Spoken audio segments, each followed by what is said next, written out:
अस्सलाम वालेकुम, मैं हूं इरफान। आप देख रहे हैं खोजी टीवी। हमारे फेसबुक पेज और यूट्यूब चैनल पर आपको खुश आमदीद।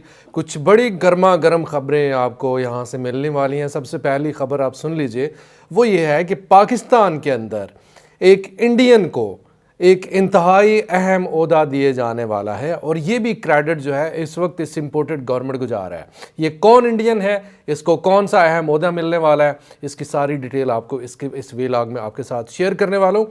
फिर एक और ख़बर सुनिए कि इसहाक डार साहब जो हैं, चलिए वहाँ पर आप जो अमेरिका के अंदर जो हुआ उनके साथ वो तो हुआ ही हुआ, उसकी डिटेल भी आपको बताता हूँ।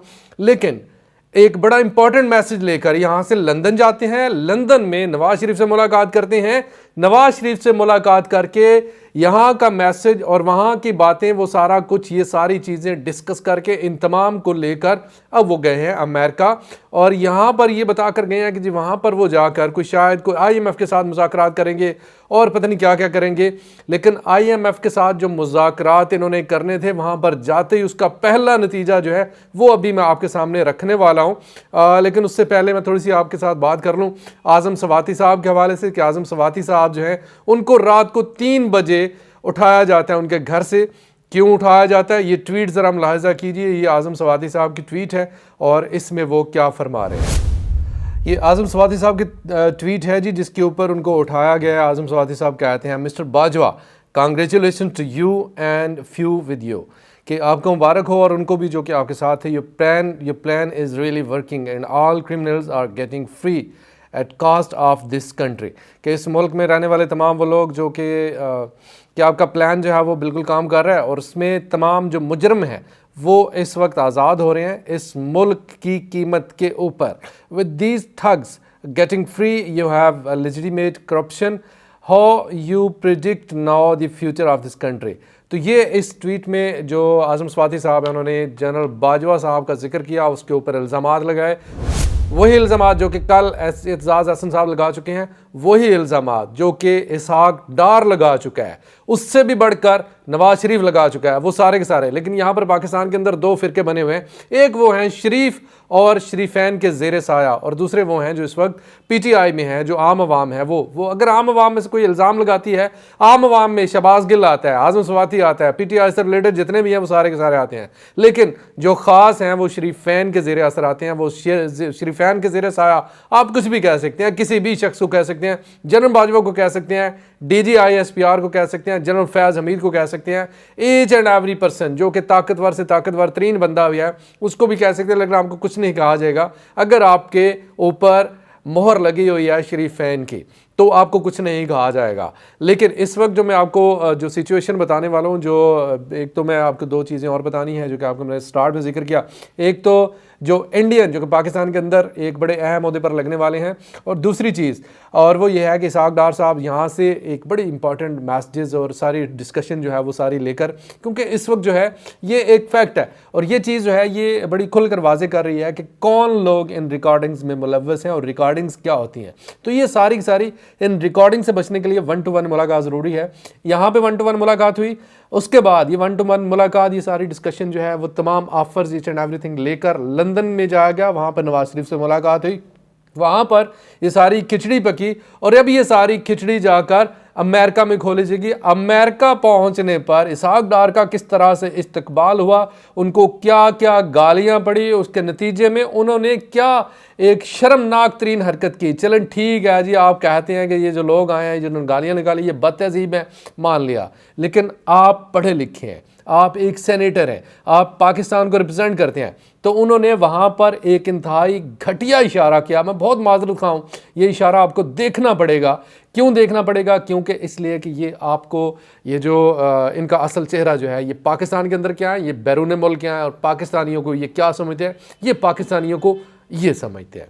ये इशारा आपने मुलाजा किया। अब ज़रा वीडियो देखिएगा जिसमें इसहाक डार साहब जो हैं उनको गालियां पड़ रही हैं और जवाबन जो उनके साथ एक शख्सियत है, मुझे इनका नाम नहीं पता, मुझे इनके बारे में कुछ भी नहीं पता, और वो शख्सियत भी जवाबन गालियां दे रही है। ये ज़रा सुनिएगा।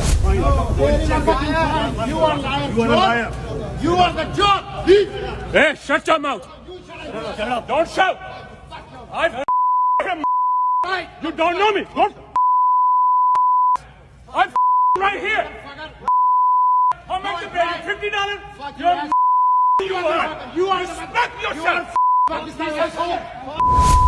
जी, ये आपने करैक्टर मुलाहिजा किया। अब इनकी हरकत ये इन्होंने वहां पर किया गया, वहां पर पहुंचते ही इन्होंने जो आईएमएफ है, आईएमएफ ने एक इंडियन नजाद जिसका नाम है गीता गोपीनाथ, ये एक इंडियन नजाद आईएमएफ की मुलाजमा हैं जो कि पाकिस्तान के अंदर आकर पाकिस्तान के गवर्नर स्टेट बैंक को रूल करेंगी, उनके ऊपर निगरानी करेंगी। पाकिस्तान का गवर्नर स्टेट बैंक अब इस्टेब्लिशमेंट की बजाय अब इनको जवाबदेह होगा और इनको वो सारी चीज़ें बताएगा। अब यहाँ से ये आईएमएफ तक तो जाएंगी पाकिस्तान की इक़्तिसादी सूरत हाल, पाकिस्तान की क्या क्या चीज़ें हो रही हैं, पाकिस्तान कितना बजट, कहाँ पर पैसा, क्या क्या चीज़ें कर रहा है, लेकिन साथ ही साथ ये पहुँचेंगी इंडिया भी, क्योंकि इंडिया में ये सारी, क्योंकि ये इंडियन नजाद हैं तो ये सारे के सारे राज अब इंडियंस के पास होंगे। अब इंडियंस हैंडल करेंगे कि पाकिस्तान के अंदर क्या हो रहा है। जल्द कौमी असम्बली के अंदर एक बिल लाया जा रहा है जिसके तहत जो गवर्नर स्टेट बैंक है वो इस्टेब्लिशमेंट, पाकिस्तानी इस्टेब्लिशमेंट को जवाबदेह नहीं होंगे, बल्कि अब वो जवाबदेह होंगे किसको, गीता गोपीनाथ को, जो कि आईएमएफ की रिप्रेजेंटेटिव हैं, जो कि पाकिस्तान के अंदर मौजूद होंगी।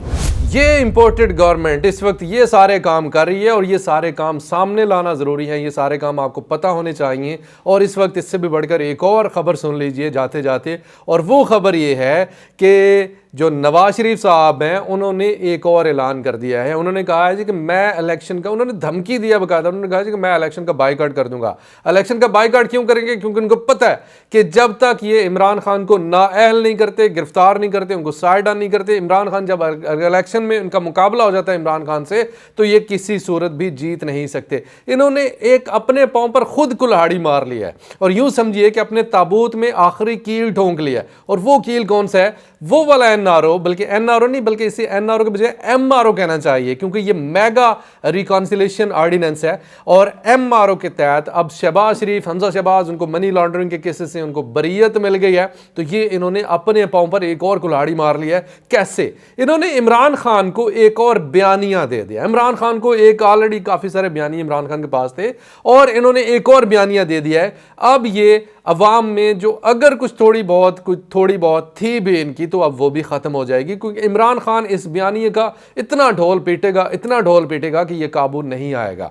इस वक्त जो सूरत हाल है वो ये चल रही है कि हर बंदा इसको डिस्कस कर रहा है, हर बंदा इन पर लान तान कर रहा है, हर बंदा कह रहा है कि अगर इसी तरह एनआरओ देने हैं तो फिर इनको मुकम्मल इस्तिस्ना दे दें, इनको एक ही कानून पास कर दें कि ये जो भी करें, जो भी जुर्म करें, जो मर्जी करें, जितनी मर्जी मनी लॉन्ड्रिंग करें, जो मर्जी करें, इनको कुछ ना कहा जाए। तो बजाय इसके कि आप हर दफ़ा अदालत का टाइम ज़ाया करें, रिसोर्सेज ज़ाया करें, आप इनको एक ही दफ़ा एनआरओ दे दें। इस वक्त हर बंदा ये बातें कर रहा है। ये थी कुछ ताज़ा तरीन अपडेट जो कि आपके साथ मैंने शेयर की। इरफान को इजाज़त, खुदा हाफ़िज़।